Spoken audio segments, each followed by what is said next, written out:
हस्ते स्वस्तरुणीकराग्रविगलत् कल्पप्रसूनाप्लुतं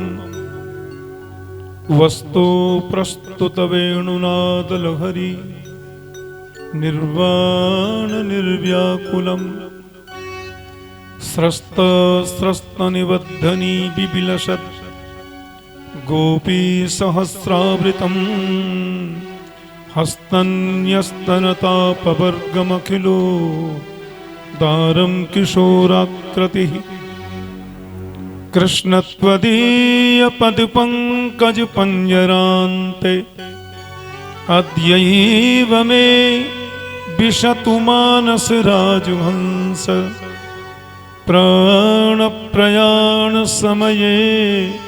कफवातपित्तै कण्ठावरोधनविधौ स्मरणं कुतस्ते वसुदेवसुतं देवं कंसचाणूरमर्दनं देवकी परमानन्दं कृष्णं वन्दे जगद्गुरुम् अज्ञानतिमिरान्धस्य ज्ञानाञ्जनशलाकया चक्षुरुन्मीलितं येन तस्मै श्रीगुरवे नमः।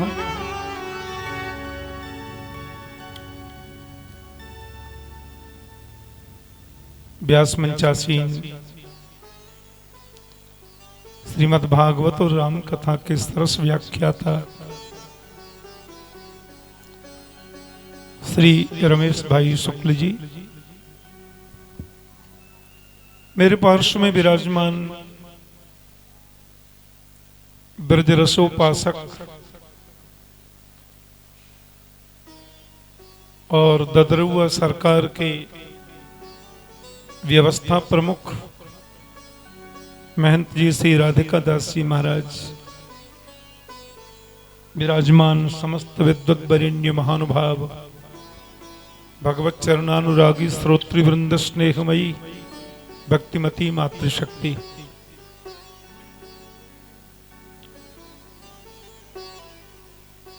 बड़ी पवित्र भूमि है ये दावानल कुंड है, दावाग्नि, जहां गोविंद ने पान कर ली।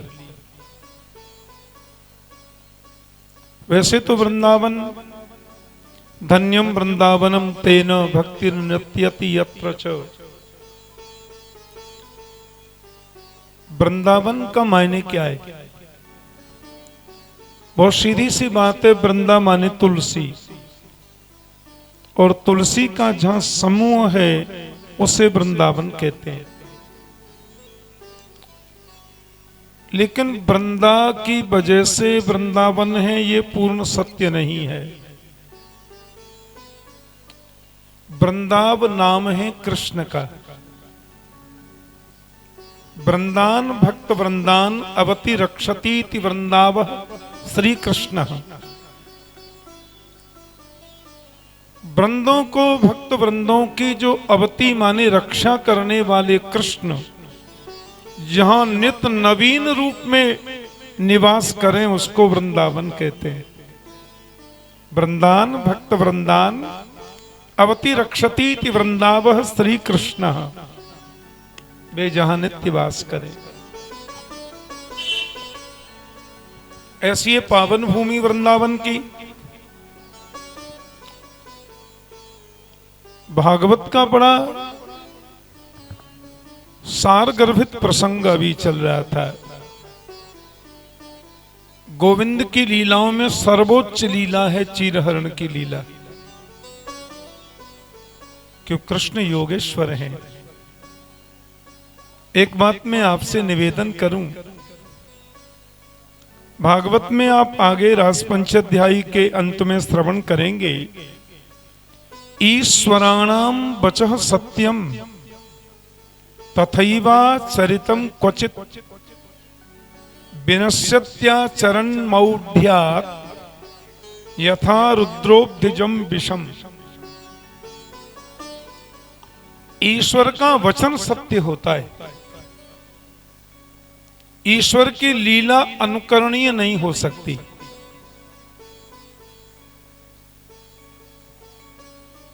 जन्म से लेकर के यानी अवतार से लेकर 11 वर्ष और 56 दिन तक श्री कृष्ण ब्रज में रहे, तो 11 वर्ष और 56 दिन के कृष्ण की जो लीला है वो 1% भी मानवीय लीला नहीं है।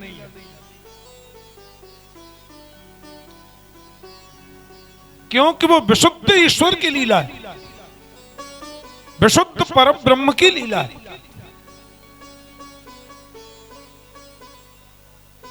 भगवान राम ने जो किया है वो हम कर सकते हैं, करना चाहिए। प्रातः काल उठ के रघुनाथा माता पिता गुरु ना वही माथा,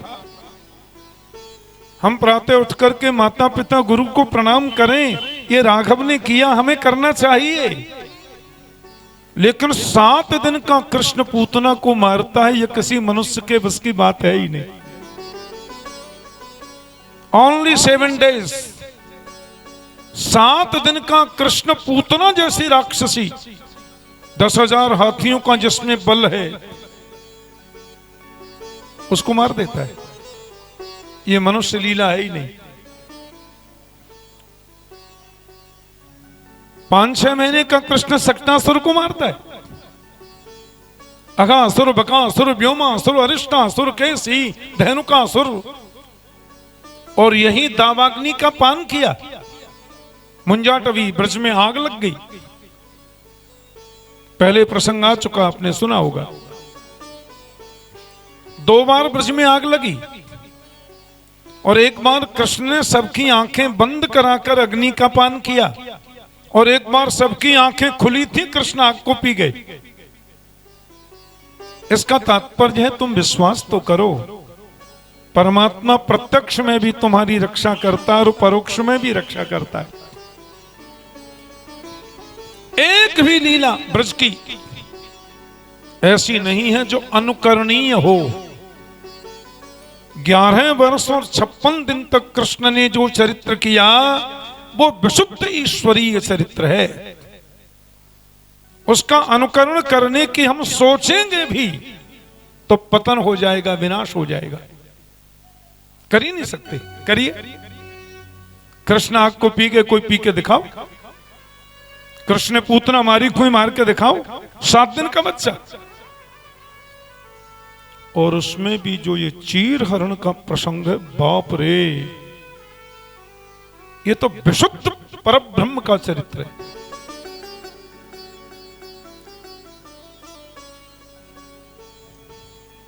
यही तो होता है, परमात्मा प्रतीक्षा करता है और जीव उनकी परीक्षा लेता है। और बुद्धि तत्व जिनमें ज्यादा है, बौद्धिक लोग जो हैं, वो समीक्षा करते रहते हैं। वो प्रतीक्षा करता है, हम परीक्षा ले रहे हैं, तीसरा समीक्षा कर रहा है, कितने पहुंचे, कहां पहुंचे। गोपी है जीव, ईश्वर है कृष्ण, अविद्या है वस्त्र।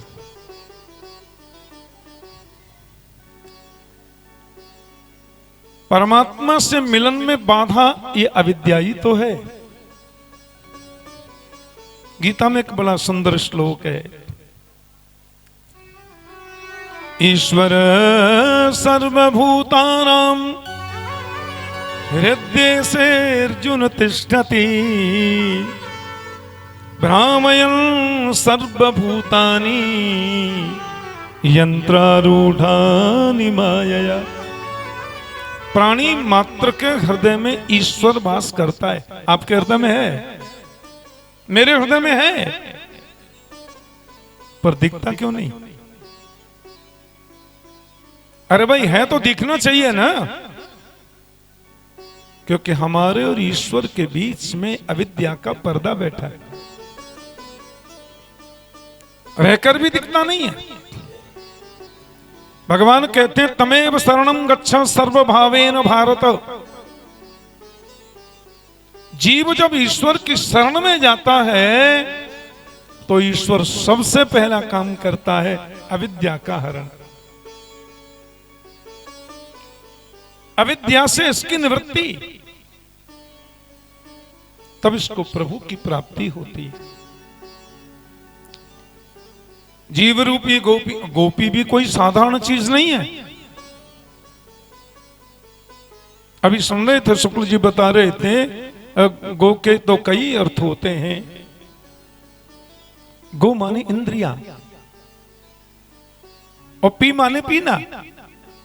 गोभी ही इंद्रियई ही कृष्ण रसम पिबती थी गोपी। जो प्रत्येक इंद्रिय से कृष्ण रस पान करे वो गोपी है। भागवत में आप सुन चुके होंगे, यादोहने बहनने मथनोपलेप, जिसका खाना पीना सोना हंसना नाचना गाना गोदोहन से लेकर झाड़ू लगाना पर्यंत केवल कृष्ण के लिए, उसका नाम गोपी है। जो सब कुछ कृष्ण के लिए करे वो गोपी है। जीव रूपी गोपी के अविद्या रूपी वस्त्र का हरण ही चीर हरण है। ये हटना जरूरी है। बहुत सुंदर इसके विस्तृत विवेचन है। भागवत के टीकाकारों ने बड़ी बृहद व्याख्या की है इसकी। बाद में गोवर्धन लीला, कृष्ण की ईश्वरीय लीलाओं में गोवर्धन लीला भी सर्वोच्च है। गो संवर्धन। इदम द्रक्ष्यति दिदिन्द्रः इदिन्द्रः एव इंद्र। इंद्र का तात्पर्य होता है जो एक जगह रहकर सब कुछ देखे, उसको इंद्र कहते हैं। देवताओं का राजा जो बैठे बैठे सब कुछ देखने की सामर्थ्य रखता है, उसका नाम इंद्र है। इदम द्रक्ष्यति दिदिन्द्र। निरुक्त व्याकरण में उसकी व्याख्या है, इदम द्रक्ष्यति दिदिन्द्र इदिन्द्र एव इंद्र। 7 वर्ष के थे कृष्ण। 7 वर्ष के कृष्ण ने 7 कोस लंबे चौड़े गिरिराज को 7 दिन 7 रात्रि पर्यंत एक अन्य उंगली के नख पर धारण किया। किसी मानव की सामर्थ्य है? संभव ही नहीं है।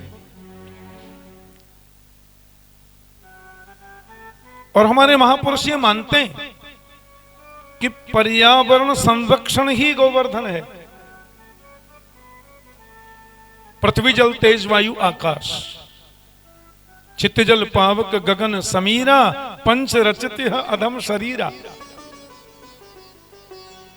5 तत्वों का संवर्धन, 5 तत्वों का संरक्षण, 5 तत्वों का प्रवर्धन, यही गोवर्धन लीला है। इसके बिना चलता नहीं। हमारा वायुमंडल शुद्ध हो, अग्नि तत्व सात्विक हो, जल हमें निर्मल प्राप्त हो, आकाश प्रदूषण मुक्त हो और पृथ्वी परम शुद्ध हो। इन 5 तत्वों का संरक्षण, संवर्धन और प्रवर्धन ये गोवर्धन।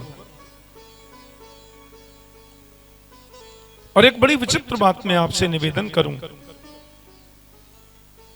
जैसा कि मैं कह रहा था कि ब्रज में जितनी लीलाएं कृष्ण ने की वो विशुद्ध ईश्वरीय चरित्र है। और आनंद की बात यह है कि ईश्वरीय चरित्र को पूर्ण ऐश्वर्य का दर्शन भी कृष्ण ने हंसते हंसते बाल चरित्र में करके दिखाया, जो किसी अन्य लीला में है ही नहीं, हो सकता ही नहीं। अब 7 वर्ष का कृष्ण है, मां बना रही है घर में इंद्र की पूजा के पकवान, और ये आगे मैया का दूर दूर अंदर नहीं आना, जय जय का भोग बन रहा है। 7 वर्ष की उम्र क्या होती है? भगवान आगे मां यशोदा के पास से नंद जी के पास, वहां देखें तो बड़े बड़े ड्रम, तिल है, चावल है, शर्करा है, घृत है, सब तैयार हो रहा है, हवन सामग्री। तो कन्हैया नंद बाबा से बोले, बाबा ये जय जय कौन है? मैया अंदर पकौड़ी बना रही, मगोड़ी बना रही, हमको एक भी नहीं दीनी और बोली तू नहा के ना आया हो, बाहर चल जय जय को भोग। ये जय जय कौन है? 7 वर्ष का बच्चा पूछ रहा है। नंद बाबा ने कृष्ण को गोद में लिया और उनसे समझाने लगे कि पर्जन्यो भगवान इंद्रो मेघास्तस्यात्ममूर्तय तेभिवर्षन्ति भूतानां प्रीणनं जीवनं पय। बेटा ये पर्जन्य है जिनको हम इंद्र कहते हैं, और मेघास्तस्यात्म मूर्तय, ये मेघ जो है वो इन्हीं इंद्र की मूर्ति है। इनका नियंत्रण इनके हाथ में, इंद्र के। तो हम लोग किसान हैं ना, हम लोग खेती करते हैं और हमारा पूरा कार्य बरसात पर निर्भर है, और बरसात का जो मालिक है वो इंद्र है। तो हम साल भर में एक बार पूरे ब्रजवासी इंद्र की पूजा करते हैं, यज्ञ करते हैं, ताकि हमारे अन्न धन की वृद्धि हो। आप आश्चर्य करेंगे, 7 वर्ष का कृष्ण, वहां हजारों बूढ़े ब्रजवासी बैठे हैं, युवा भी बैठे हैं, उनको उपदेश कर रहे हैं कि कर्मणा जायते जंतु। भगवान कृष्ण कह रहे हैं गोवर्धन लीला में, कर्मणा जायते जंतु कर्मणैव विलीयते सुखम दुखम भयम क्षेमम कर्मणैव विपद्यते अस्ति चेदीश्वर कश्चित् फलरूप्यन्न कर्मणां कर्तारं भजते सोपि न ह्यकर्तु प्रभुरिहि स। बाबा, जीव का जन्म कर्म से होता है। कर्मणा जायते जंतु और कर्मणैव विलीयते, कर्म में ही वो विलिप्त हो जाता है। सुखम दुखम भयम क्षेमम कर्मणैवाभिपद्यते, जीव को सुख मिले, दुख मिले, भय मिले, कल्याण मिले, ये सिर्फ कर्म से होता है। बोया पेड़ बबूल का तो आम कहां से होए। भागवत के 80% उपदेशात्मक ज्ञान वर्धक श्लोकों का ट्रांसलेशन है रामचरितमानस। रामायण जी में जहां भी कर्म की बात आएगी, जहां भी भक्ति की बात आएगी, जहां भी निष्काम कर्म की बात आएगी, और जहां भी विशुद्ध भावात्मिका भक्ति की व्याख्या होगी, 80% भागवत के श्लोकों का ट्रांसलेशन गोस्वामी तुलसीदास जी ने किया है। क्योंकि बिना व्याकरण पढ़े, बिना भागवत का अध्ययन किए कोई इतनी अच्छी रामायण लिख ही नहीं सकता। ये कन्फर्म है जो गोस्वामी तुलसीदास जी ने लिखी।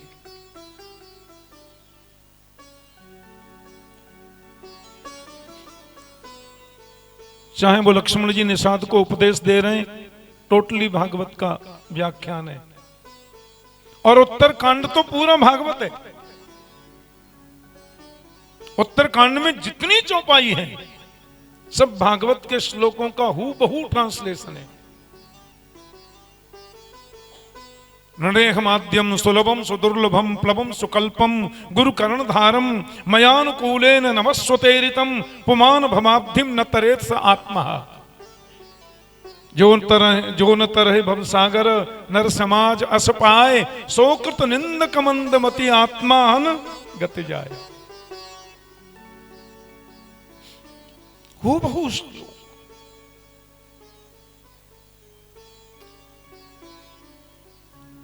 भगवान उपदेश करते हैं, कर्म ही प्रधान है, भाग्य कुछ नहीं।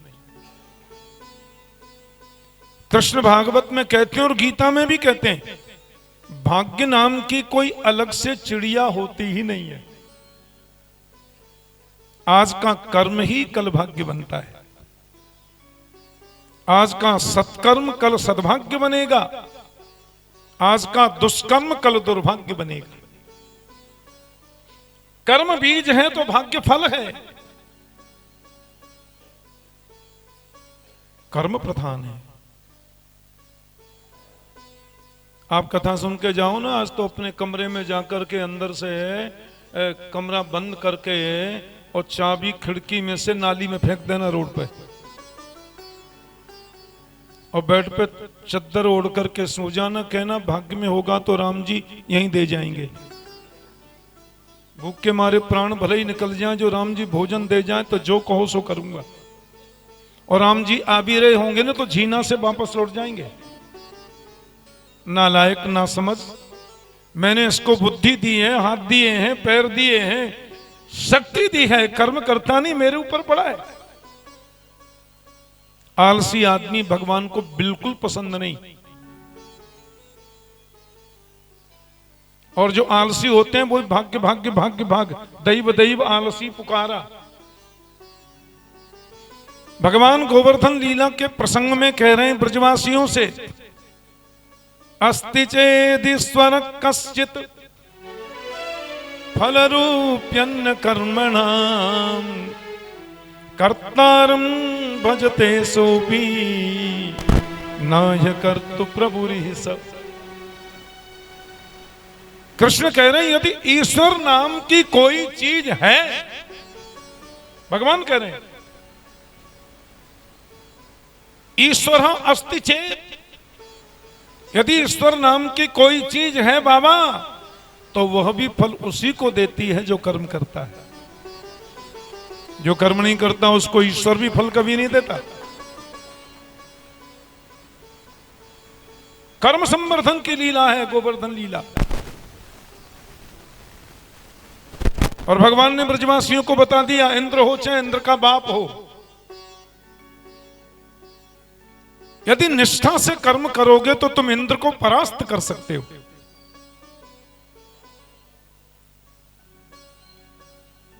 निष्ठात्मक कर्म, निश्चयात्मिका बुद्धि देवराज के सिंहासन को भी हिला सकती है, और हिला दिया। और फिर इंद्र ने आकर के जब देखा ये 7 वर्ष का बच्चा 7 कोस लंबे चौड़े गिरिराज को इसने उठा लिया। एक और बात बताएं, हमारे जीवन में 7 का बड़ा महत्व है। सब कुछ 7 है। हमारा जन्म होता है 7 दिन में, रवि सोम मंगल बुध बृहस्पति शुक्र शनि, 8वां दिन होता है क्या? हमारी मृत्यु भी 7 दिन में होती है, 7 दिन के किसी 7वें दिन। हमारे शरीर में 7 ग्रंथियां अंदर हैं, अविद्या, अस्मिता, राग, द्वेष, अभिनिवेश, अहमता, ममता। हमारे शरीर में 7 ग्रंथि, 7 जॉइंट बाहर हैं। पहला ये है ना, दूसरा ये, तीसरा ये, चौथा ये, 5वां कमर पे, तभी तो हम बैठ पाते हैं। कमर में जॉइंट नहीं हो तो बैठोगे कैसे? खड़े ही खड़े रहोगे। 6वां घुटना, पालती लगा लेते हैं हम, और 7वां पैर का पंजा।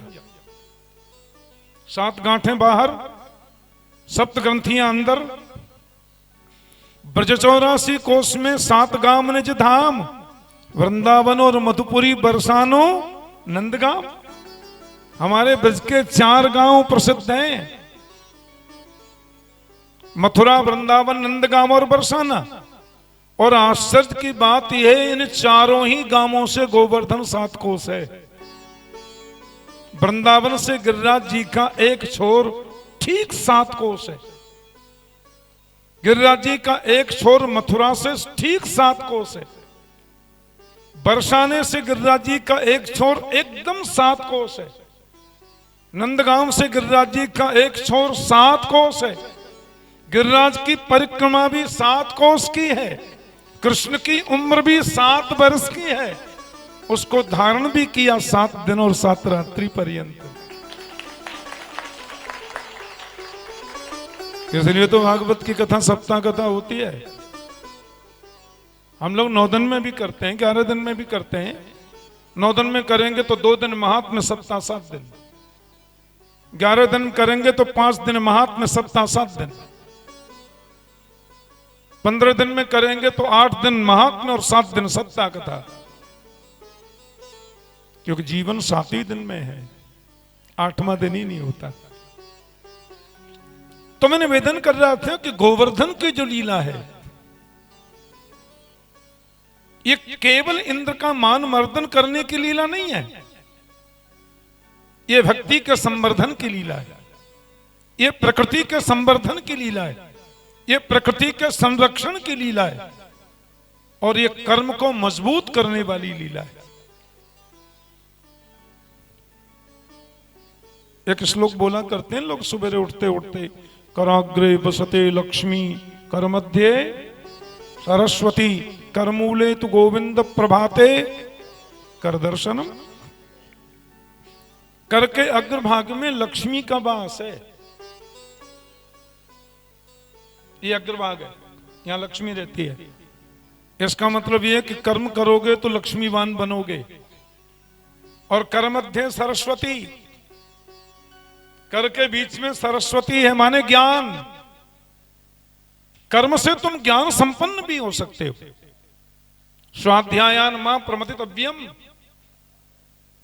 स्वाध्याय से प्रमाद मत करो, स्वाध्याय करना कर्म है, आप ज्ञान संपन्न होंगे। और कर्मूले तो गोविंद, कर्म करते करते यदि कर्म में निष्कामता आ जाए तो वो निष्काम कर्म तुम्हें गोविंद से भी मिलाएगा। गोविंद भी तुमसे दूर नहीं है, इसलिए कर्म प्रधान है। कर्म प्रधान विश्व रचिराका, जो जस करहि सो तस फल चाखा।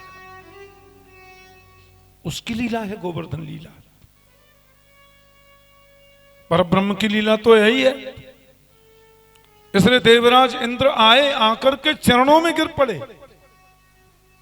कि विशुद्ध सत्वम तव धाम शांतम, तपोमयम ध्वस्त रजस्तमस्कम, मायामयोयम गुण संप्रवाहो, न विद्यते ते ग्रहणानुबंध। देवराज इंद्र कह रहे हैं, देखो 4 चीजें विशुद्ध सत्व गुणात्मक होती है। भगवान का नाम, भगवान का रूप, प्रभु की लीला और प्रभु का धाम। नाम, रूप, लीला और धाम, इन चारों में रजोगुण और तमोगुण का संस्पर्श भी नहीं है।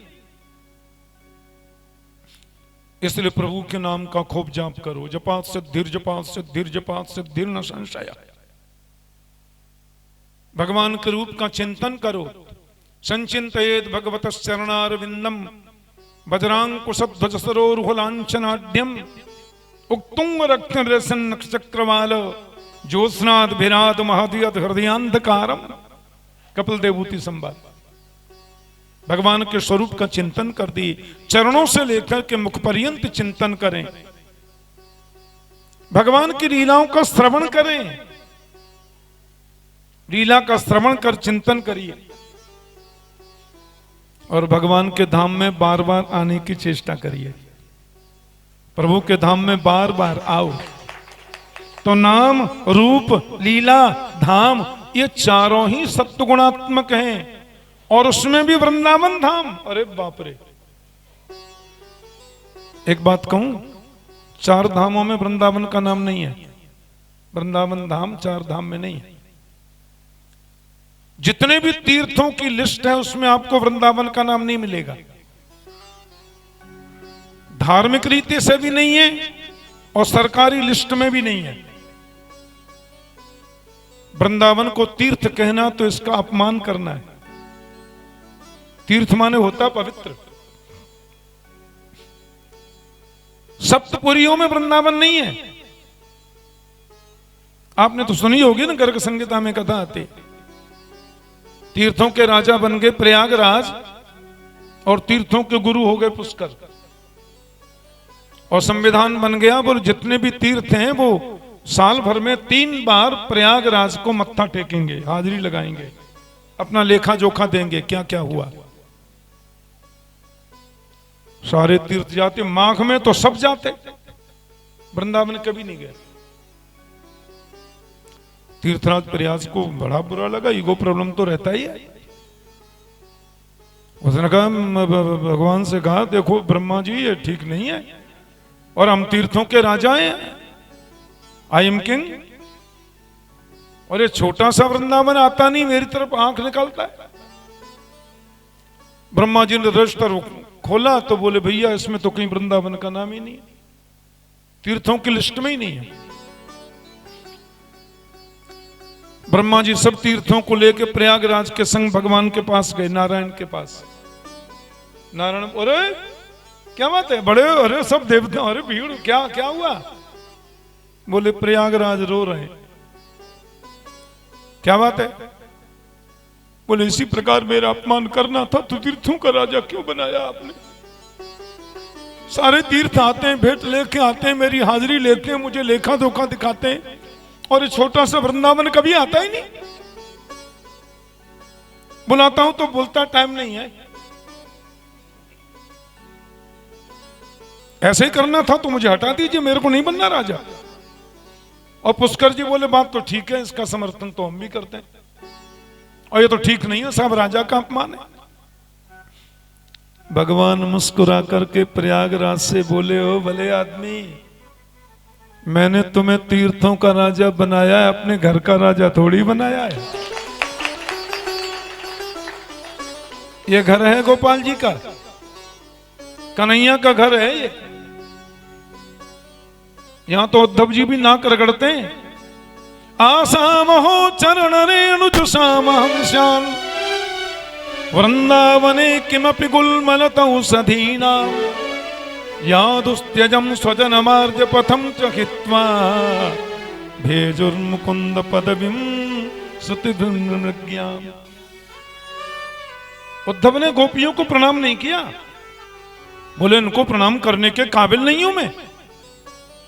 उद्धव ने न गोपियों को प्रणाम किया, न गोपियों के चरणों को प्रणाम किया, उद्धव ने गोपियों के चरणों की धूली को प्रणाम किया। वंदे नंद ब्रज स्त्रीणाम पादरेणुवीक्ष्णशः यासां हरिकथोद्गीतं पुनाति भुवनत्रयम्। यहां के वृक्ष भी संत हैं, यहां के पक्षी, आपने सुना होगा वेणु गीत में, प्रायो बताम्ब विहगा मुनियो वनेस्मिन् कृष्णेक्षितम तदुदितम कलु वेणु गीतम। यहां के पक्षी भी संत हैं। आरुह्य ये द्रुमभुजान रुचिर प्रमाणान शृण्वन्त मीरित दृशो विगतान्य वाच। यहां के पक्षी संत हैं, यहां के कीट पतंग, अरे आपसे क्या बताऊं। हमारे यहाँ गौड़ी संप्रदाय का एक बड़ा अद्भुत ग्रंथ है, वृंदावन महिमामृतम। उस वृंदावन महिमामृतम में तो एक श्लोक इतना गजब लिखा है। बोले वृंदावन की क्या महिमाएं? यत्र प्रविष्टो सकलोपि जंतुन आनंद सच्चित घनतामुपैति। गजब की बात कही। यत्र प्रविष्टो सकलोपि जंतु, ये वृंदावन की भूमि इतनी विचित्र है कि केवल मनुष्य नहीं, केवल पशु नहीं, केवल पक्षी नहीं, सकलोपि जंतु, वृंदावन की सीमा में प्रवेश करने वाला प्रत्येक जंतु जीव आनंद सच्चिद घनतामुपैति, वो सच्चिदानंद घन भगवान का रूप हो जाता है। ये वृंदावन की महिमा। किशोरी की कृपा के बिना वृंदावन में प्रवेश नहीं मिलता, उनकी कृपा के बिना यहां रहना। पिकनिक मनाने की भावना से आओगे तो टूटे फूटे मकान, गंदी गलियों के अलावा तुम्हें कुछ दिखाई देगा ही नहीं। और भक्ति की दूरबीन लगा करके आओगे तो वृंदावन की रज के कण कण में तुम्हें गोविंद का दर्शन होगा। ये वृंदावन, ऐसी वृंदावन की पावन भूमि, दावानंद कुंड का ये पवित्र क्षेत्र, डॉक्टर हनुमान जी का ये शाखा आश्रम संतों की पवित्र सन्निधि और परम यशस्वी भागवत के वक्ता रमेश भाई शुक्ल जी, कैसा सुखद संयोग है। ये गोविंद की कृपा के बिना होता है क्या। मुझे महाराज जी से कल वार्ता हुई तो मुझे कल बुला रहे थे, बोले 31 को आप आओ थोड़ी देर। मैंने कहा 31 को तो मैं बाहर जा रहा हूं बाबा, खंडवा जगह है, खंडवा, वहां परसों से भागवत कथा है। मैंने कहा 31 को तो सवेरे जल्दी निकलेंगे बाबा। बोले तो फिर 30 को ही आ जाओ। मैंने हाँ आ जाएंगे।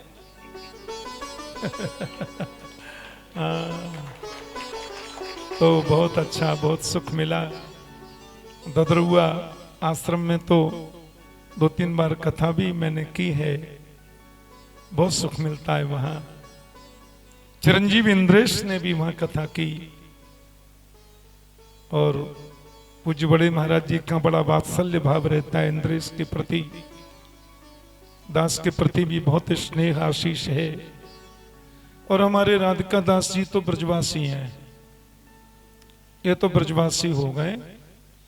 हाँ, ददरुआ दुनिया जाती है, ददरुआ सरकार को ही वृंदावन में ले आते हैं।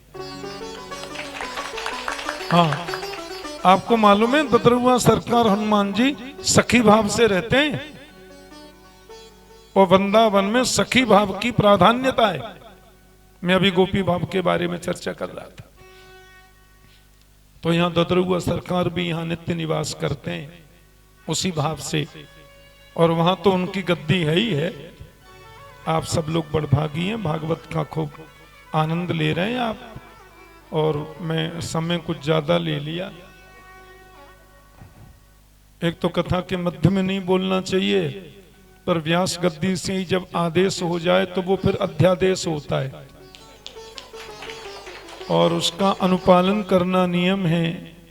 अब हम लोग तो दूध के दांत थे तब से कथा ही कथा कर रहे, और तो कुछ आता नहीं है। और अब 46 वर्ष 46 वर्ष हो गए मुझे कथा करते करते। 10 फरवरी 1975 से कथा कर रहा हूँ, 46वां वर्ष चल रहा है। और गोपाल जी की कथाएं गोपाल जी कराते हैं, क्योंकि भागवत भी कोई ग्रंथ तो नहीं है, कोई किताब तो है नहीं, ये भी तो गोपाल जी है। तो गोपाल जी की कथा गोपाल जी की कृपा से गोपाल जी को ही सुनाते रहते हैं। और ये संत जो हैं सब गोपाल के ही तो स्वरूप हैं। भागवत में आता है ना, वाणी गुणानुकथन ये श्रवणौ कथायाम हस्तौ च कर्म सुमनस्तव पादयोर्नः स्मृत्याम शिरस्तव निवास जगत प्रणामे दृष्टि सताम दर्शनेस्तु भवत्तनूनाम। श्लोक तो बहुत व्याख्या इसकी बड़ी है। मैं अंतिम पॉइंट आपसे कहना चाहता हूं।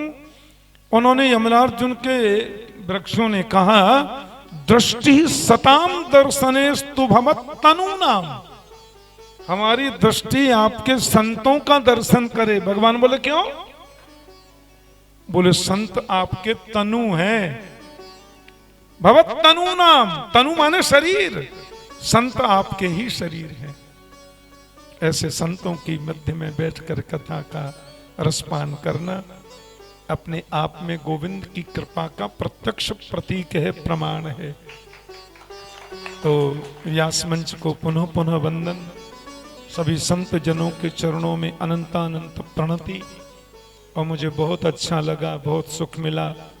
और ये तो हमारी हम लोग दावानल कुंड में ऊपर से कूद कूद के नहाते थे जब छोटे थे। हाँ, इधर कुछ नहीं था, एकदम जंगल था, दावानल कुंड था। और हम लोग 10-15 बच्चे यहाँ आते थे। बता रहा हूँ मैं 50 साल पहले की बात। और ऊपर चढ़कर धड़ाम से कूदते थे इसमें। फिर कई लोग, हम तो ठाकुर जी बने रासलीला में 48-50 साल पहले, जब 8-9 साल के थे हम। तब रात को लीला होती, शाम को दिन में यहाँ हुरदंग होता, खूब यहाँ आते थे। ऐसी ये भूमि महाराज, ये तो बड़ी पावन स्थली है। अब वहाँ कैसे सुंदर सुंदर आश्रम है, और यहाँ इतनी सुंदर गौ सेवा होती है। मैंने ददरुआ में भी देखा कितनी अद्भुत गौ सेवा। और हमारे राधिका दास जी महाराज तो परम गौ भक्त हैं। आपने देखा गायों के नीचे गद्दे और बिछे रहते हैं। हमारी जो गौशाला है भक्ति पथ गोकुलम, उसमें महाराज जी एक बार पधारे। बड़ी विशालतम गौशाला मेरे पुत्र इंद्रेश ने निर्मित की है। 5-6 करोड़ रुपए उसमें लगाया, बड़े आधुनिक पद्धति से बनी है। उसमें महाराज जी ने गायों के लिए गद्दे भिजवाए। हमको तो 2 दिन बाद पता चला कि वहां से आए हैं गद्दे। गायों के नीचे गद्दे बिछाइए, सुविधा रहती है। वो स्पेशल बनते हैं गौ माता के। ऐसी आधुनिकतम पद्धति से गौ माता की सेवा पूज्य महाराज जी के निर्देशन में चलती है। आप सब लोग बड़भागी हैं, ऐसे महापुरुषों का दर्शन और सत्संग का लाभ आपको मिलता है। सर्वे भवन्तु सुखिनः, सर्वे सन्तु निरामया, सर्वे भद्राणि पश्यन्तु, मा कश्चित् दुःख भाग् भवेत्। जय श्री कृष्ण।